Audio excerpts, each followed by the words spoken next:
adjunct professor at Georgetown teaching AI ethics, law, and policy. My background is really in AI policy and law, as well as technology policy and law more broadly. And so I'm not a computer scientist, but I hope to be able to translate some of the terms and technical concepts to you guys, to a policy audience. But to the extent that there are any computer scientists that are in the audience, please feel free to chime in. And I'm sure that we'll also get into this further in terms of the discussion and our breakout sessions. So I wanted to break this down into a few portions from my presentation. And so just to set the groundwork for the larger conversation, provide a high-level explanation of LLMs, and that's really what my presentation is going to focus on, so that we all, are on equal footing, and then discuss several use cases in the context of research, and then also discuss some of the limitations and opportunities going forward. But I know that we're also going to delve into all of this through the other speakers and also in the discussion. So in terms of just an overview of LLMs and what they are, I know that this is a very well-versed audience. But, of course, we've all at this point had the opportunity to play around with ChatGPT to enter some sort of query or command into a prompt and get a response that's generated. It's a text-to-text model in terms of a large language model, but there are other types of models like text-to-image or image-to-image generation. So in the most basic terms, large language models are models that are a type of AI model that is trained on vast amounts of data to understand existing content and generate new content. LLMs are a subset of natural language processing, which is the field of computer-human language interaction. And in some of the earlier days of NLP, before LLMs, NLP was used for things like classification of tasks to detect spam and email. That's just one example. Another example is voice assistants like Siri and Alexa, although I just saw today, a few hours ago, that Amazon announced that they were integrating generative AI into Alexa. But then in 2017, basically that was a really key moment where this model called the transformer model was proposed in a paper called Attention is All You Need. And this was a critical research paper that was published by a group of researchers that were at Google Brain. And the transformer model has really become the backbone of LLMs and has really transformed, no pun intended, the field. And that's what the T in ChatGPT stands for, generative pre-trained transformer. And so the way that these models work, and it's a lot more technical, but just at a very high level, because, this is where we have limited time and whatnot, but the models apply a set of mathematical techniques called attention or self-attention, hence the name of the paper, to detect subtle ways that even distant data elements in a series influence and depend on each other. So maybe they help draw some less obvious connections, but essentially they're trying to draw as many connections as possible through vast amounts of information.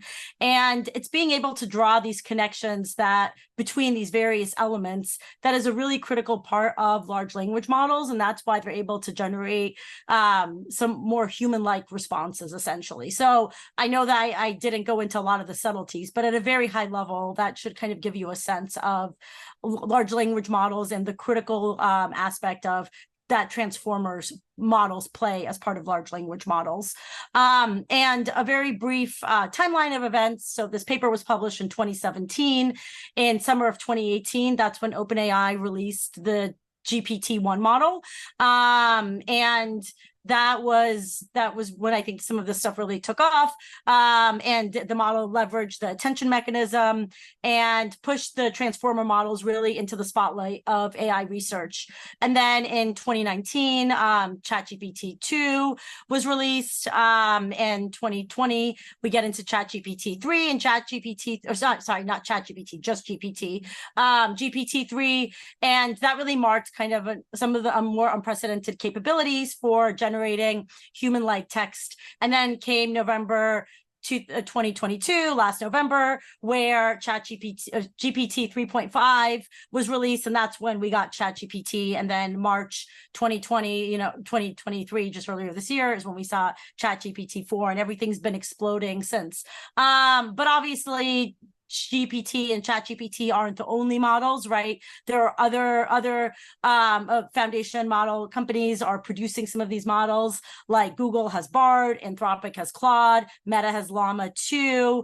There's a company called Inflection that has Pi, and there are others as well. So I talked about the transformer model and how that's a really key part of the large language model infrastructure, but a couple other critical aspects to also recognize as part of this is that these models, as I noted earlier, rely on vast amounts of data, and they also they require a lot of compute resources to train. And once they go through initial training, there's a lot of fine tuning that also happens to fine tune them to be used for a specific purpose, to put certain limitations on them. For example, maybe you don't want them to speak to or to address certain content or types of questions. So that's the fine tuning phase. And then, I won't get too much into use cases, but I see Anna on this call, and maybe she'll appreciate this too. But I wanted to talk about a research use case where maybe it's not in the pure academic context, but I think research more broadly. So I worked on Capitol Hill for a long time, and there was so much information, and sometimes you're looking at pieces of information for members of Congress that are no longer in Congress, and the congressman who I worked for actually retired, so now he fall into this category too.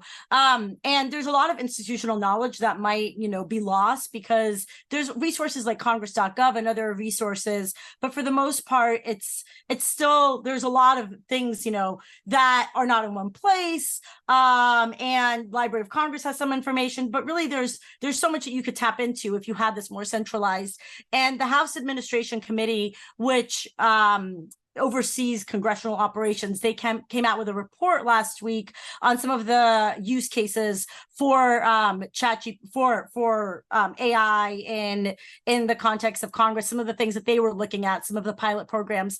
And one of the things that the report identified was, it said that the House of Representatives is considering use cases for mid-sized and risk-managed AI pilots, but it said that the House could potentially coordinate with former members' research repositories to gain the ability to ask questions of historical congressional figures, or potentially could, build a Congress-only large language model using public appropriations data from congress.gov and other public spending databases. And I thought that was really interesting as a potential use case. I think that would really unleash a lot of information for people that are trying to do, research to help inform policymaking. And then just really quickly, I know I've used a lot of time already, but and I'll save the rest for the discussion, but just some of the limitations and opportunities that I wanted to address, and I know the other speakers are going to go into this, is obviously hallucinations is a huge part, and I'm sure we'll talk about this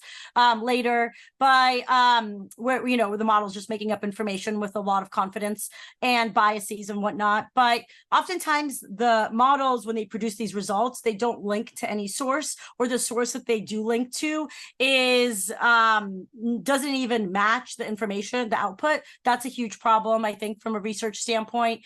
And then another thing is that the training data is really limited to a certain point in time. So, while there's a lot of information that it's trained on, ChatGPT is limited to September 2021. So it's not tapping into new information. However, I do think that that's really kind of what the future, the exciting part of the future of the technology, as well as the risks too. But when you really can combine it with these third-party sources to tap into a lot of these different third-party pools of information. And we're seeing that a little bit already with some of the plugins for ChatGPT, but I think it's still really early days. And so I'm really excited about some of the opportunities that will unfold from a research standpoint. But I also think that, there's going to be a lot of risks too. So I'll leave it at that. That was perfect. Thank you so much. I want to pass it on now to Susan. Yeah. So, and hopefully Can you see me? Yeah. Mhm. Okay, and hopefully, I have worse internet when I'm in the office, so hopefully I won't like lose you all. But and just as an open disclaimer, so my participation here came out of having a one-on-one conversation with Shay, and so I just want to warn you, like if you bring something up as something that's keeping you up at night, he'll make you come and talk about it. So I'm not an expert on this at all. But I'm struggling with it. And so I said, sure, I'll talk to a bunch of peers of how much I'm struggling. So please take it that way. So, yeah, as an academic research institution, right, we are really kind of struggling with how to deal with this, right? So we have our own research being done in developing tools that utilize AI. We have companies that want our data, particularly in the medical imaging space. They want our data to improve their products and do some other research. And then we have, people just doing things where they don't really understand it involves AI. Like my latest pet peeve is Otter AI, which, goes into meetings for you, whether you're there or not, and summarizes the meeting. Is AI and nobody even realizes it. So, there's all this kind of happening across the university. And as the privacy officer, I'm worried about where our data is going, right? And so some of this in the research context that I worry a lot about is, it might be completely outside, like any kind of oversight. It might be data that is considered, not identifiable under the IRB definition. So it just kind of happens without anyone necessarily flagging it as an issue in research. We do have a panel at my institution. We have a panel that deals with AI projects. So they have like a degree of expertise in it, but they have to get it in the first place, right? Let's see, I think where I'm most concerned is some of these initiatives in the medical and clinical space, right? So they're developing tools to try to help clinicians. Well, I should say the radiologists have been using AI for years, right, to read images. And that's why all these imaging companies want our images so that they can, do the training and making sure that that's truly de-identified, and also it's our intellectual property. Do we really want to give it out to these companies? Is one question. But then these tools that are to make a clinician's job easier, as you all know, because you're all patients. Most of the time, clinicians are staring at their computer screen doing data entry. So there were like some projects with some of the big EMR companies to add AI into the EMR to help draft responses to patient questions, because responding to those messages from patients is a huge drain for clinicians. And, as Svetlana just mentioned, the information in an AI tool it's dated on the date that it's been trained, right? So, in the medical arena, you could be providing outdated information, you could be providing biased information. And how do you really test out these new tools, right? They are developed in the context of a research project. It might be FDA regulated, all these kind of things like that in development. But the implications could be pretty severe, because you generally don't know how these tools come to their conclusions. That's how they end up in big data projects. That's how they end up with the biases that they end up with. So we're worrying a lot about that.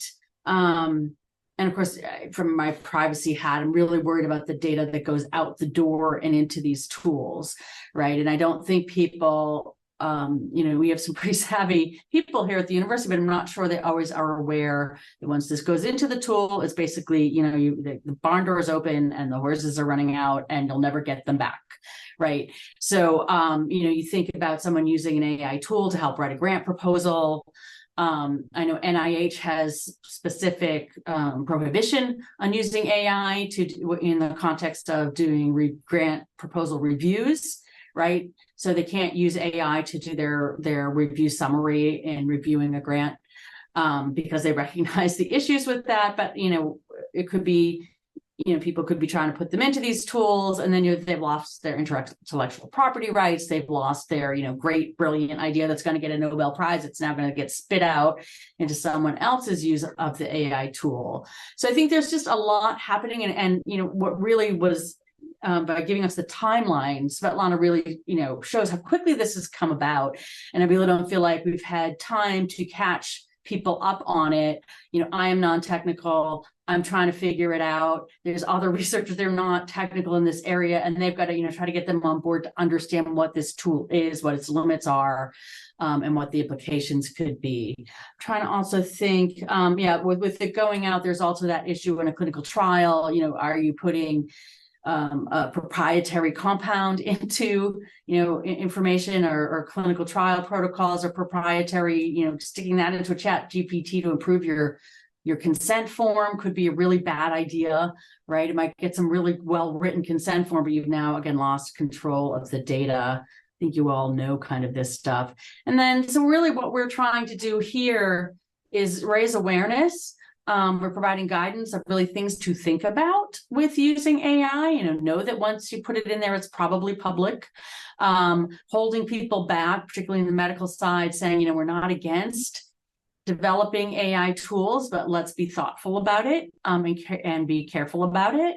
And creating like containers. So this one tool that I was mentioning about helping clinicians write responses to patients, it's going to be tested in a purely contained environment, so it's not feeding other users of the AI tool. It's going to, or at least I'm told, we'll stay within the container, our input, and it has to be manually reviewed. This hallucination thing is really kind of scary, again, in a medical context. It's not such a big deal if I were to stick it into a GPT and get a hallucinated response for some use of writing, I don't know, a letter to a friend. But when you're writing, dealing with patient care and health and safety, that's really kind of scary.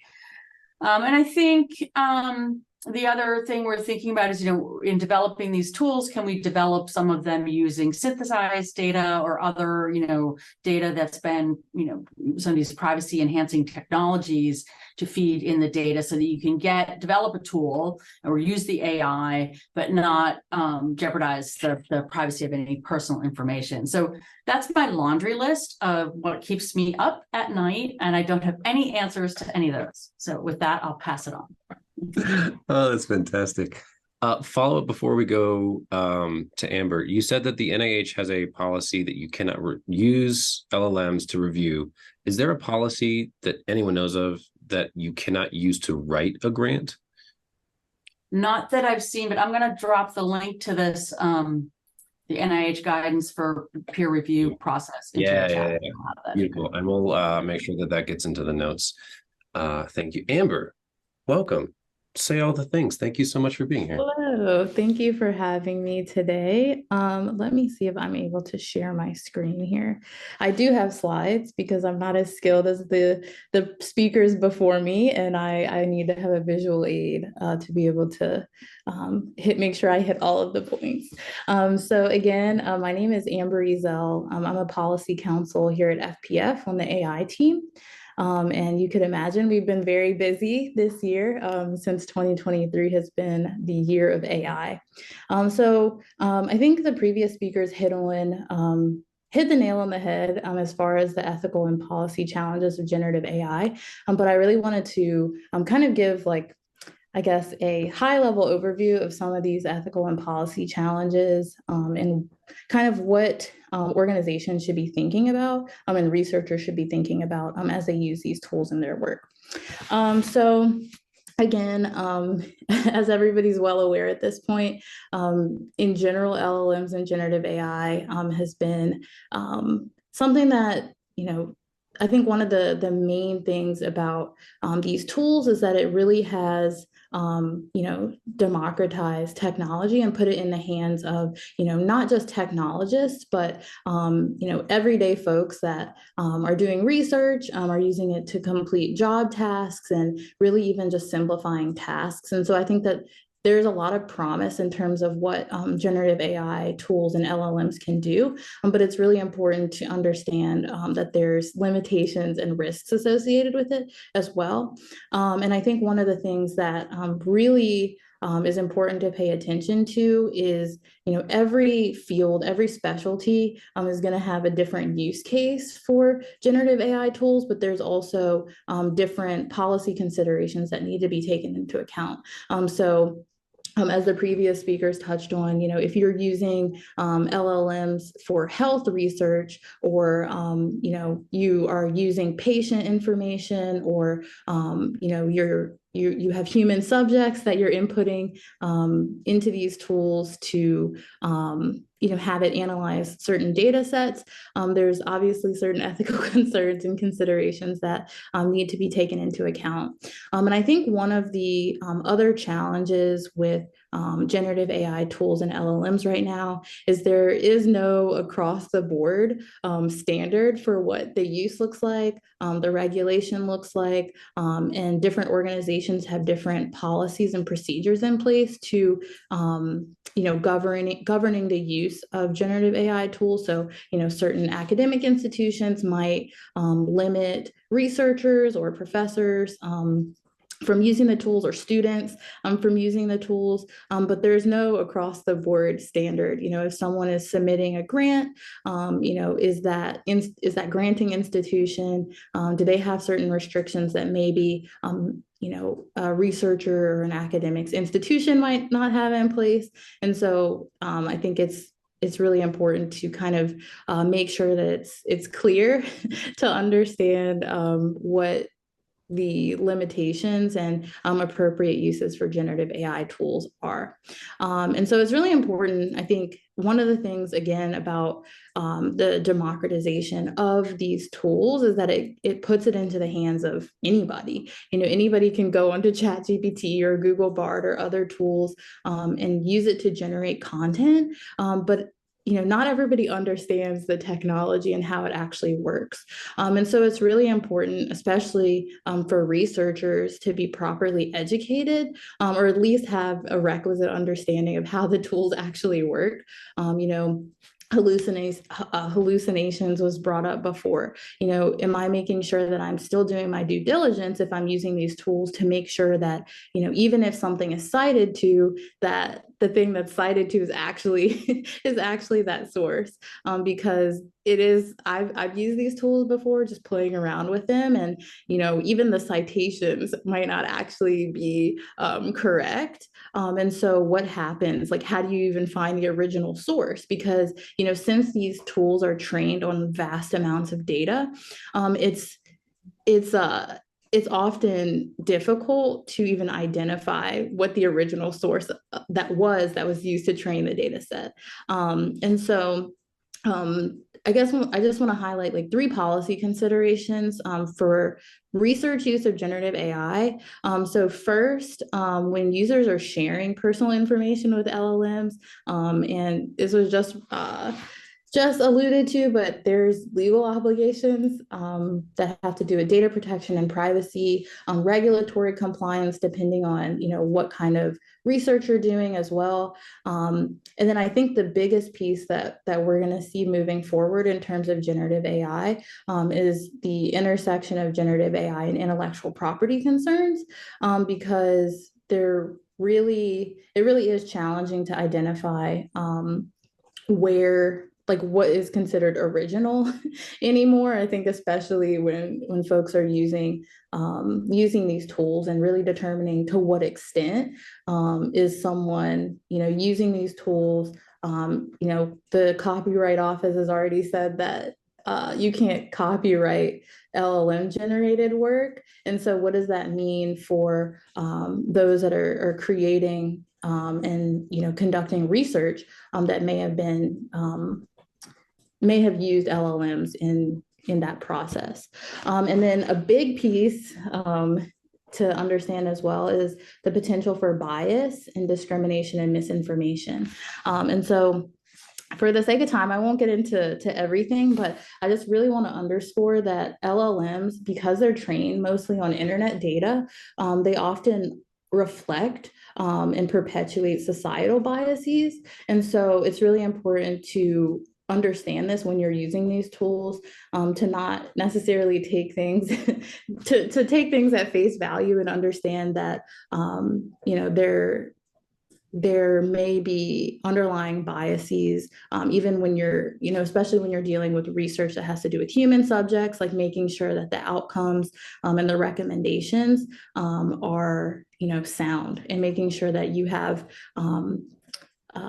it's important to have human checks and balances when you're using these tools, like not taking things and just running with it. And then also, with regard to marginalized and minority communities, it's really important, I think, especially in terms of like research and, whose data has and whose research has been used to train these data sets. Historically, folks from marginalized communities may not have had their research highlighted as much as other communities may. So some of the recommendations may not, really include a diverse set of ideas, a diverse set of analyses. And so that's really important to take into account as well. And then lastly, just want to highlight that it's really important to really use vigilance when AI is being used in an outcome determinative way. And so particularly with regard to health data, people's lives are at stake oftentimes. So it's really important to make sure that you are engaging in a checks and balances process so that you're not putting individuals at undue risk. And that goes without saying, but I feel like I still needed to say it just because. But yeah, so I touched on all of this already, but I'll give the slides to Shay so that he can share them as well. And please feel free to reach out to me also. And then if you do have, if you're trying to create internal policies for the use of AI tools within your organization, particularly generative AI tools. Shameless plug that FPF has an internal policy considerations checklist that came out last month. So it's not research focused, it's more for as companies are as employees are using generative AI tools, but there are definitely applications for the research space as well. And so I highly encourage you to check that out as well. That is all I have. Thank you.